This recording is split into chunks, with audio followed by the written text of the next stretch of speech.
Hello बच्चों, तो आप प्रश्न को देखते हैं। समीकरण को जहाँ पर थीटा 0 डिग्री से बड़ा और बराबर परंतु 90 डिग्री से छोटा और बराबर के लिए हल कीजिए। समीकरण यहाँ पर हमें दे रखा है tan स्क्वायर थीटा माइनस कोष्टक में √3 प्लस 1 गुनी tan थीटा प्लस √3 बराबर 0। तो दिए गए प्रश्न की मुख्य अवधारणा की बात करें तो बच्चों देखो यहाँ पर tan 60 डिग्री का जो मान होता है वो √3 के बराबर होता है। साथ ही बच्चों यहाँ पर tan 45 डिग्री का मान 1 के बराबर होता है। साथ ही बच्चों यहाँ पर हम द्विघात समीकरण की बात करें तो बच्चों देखो द्विघात समीकरण का जो मानक रूप होता है वह a गुनी x square plus p x plus c बराबर 0 के बराबर होता है।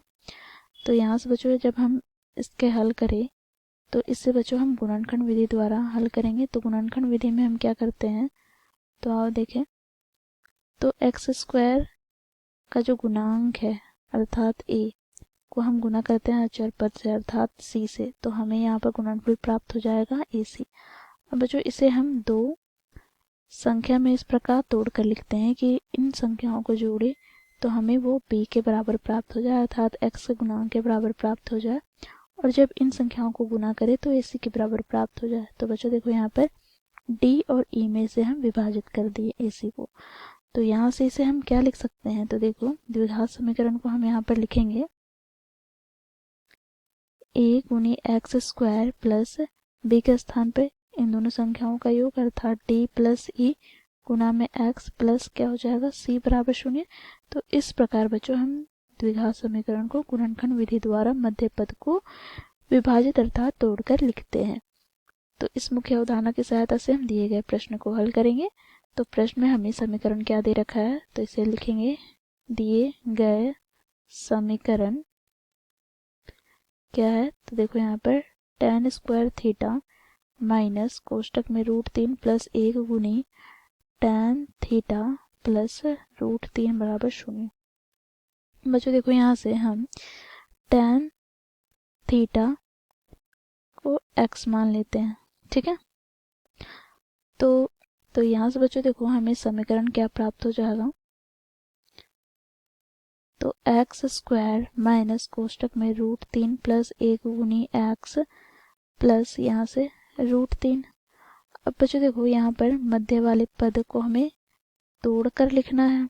तो इससे पहले हम कोष्टक को सरल करें तो एक्स स्क्वायर माइनस यहाँ से बच्चों देखो √3 गुनी एक्स हो जाएगा और यहाँ पर plus minus minus x plus √3 बराबर 0। बच्चों देखो इन दोनों पदों से हम एक्स उभयनिष्ठ निकाले तो यहाँ से हमें प्राप्त हो जाएगा एक्स माइनस √3। अब बच्चों इन दोनों पदों से माइनस 1 उभयनिष्ठ निकाले तो यहाँ से हमें प्राप्त हो जाएगा एक्स माइनस √3 बराबर 0। बच्चों देखो इन दोनों पदों में से हम क्या करेंगे x माइनस √3 को उभयनिष्ठ लेंगे तो पहला पद से हमें प्राप्त हो जाएगा x, दूसरे पद से हमें प्राप्त हो जाएगा -1, ये बराबर हो जाएगा 0 के। तो यहाँ से हम कह सकते हैं कि x बराबर या तो √3 होगा या फिर x बराबर प्लस का 1 होगा। तो यहाँ से बच्चों हमें x के दो मान प्राप्त हो गए। तो यहाँ पर हम लोगों ने x को क्या मान रखा है तो tan थीटा, तो यहाँ से हमें प्राप्त हो जाएगा tan थीटा के दो मान। तो tan थीटा बराबर हो जाएगा √3 तथा tan थीटा बराबर हो जाएगा 1। अब बच्चों देखो tan थीटा बराबर तो tan के कौन से कोण पे मान √3 होता है तो मुख्य अवधारणा में हम लोगों ने देखा तो कोण 60 डिग्री पर अर्थात tan 60 डिग्री पर मान क्या होता है तो √3। इसी प्रकार tan 45 डिग्री का मान होता है 1। तो यहाँ से हमें क्या प्राप्त हो जाएगा तो यहाँ से हमें प्राप्त हो जाएगा tan 60 डिग्री, ठीक है। और यहाँ से बच्चों देखो tan थीटा बराबर tan 45 डिग्री।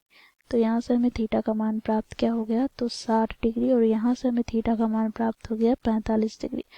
अर्थात बच्चों देखो ये दोनों ही कोण अर्थात 60 डिग्री तथा 45 डिग्री 0 और 90 डिग्री के मध्य स्थित है। अर्थात यहाँ से हम कह सकते हैं ये दोनों ही क्या होंगे दिए गए समीकरण के हल होंगे। आशा करते हैं आप लोगों को यह प्रश्न समझ में आया होगा। धन्यवाद।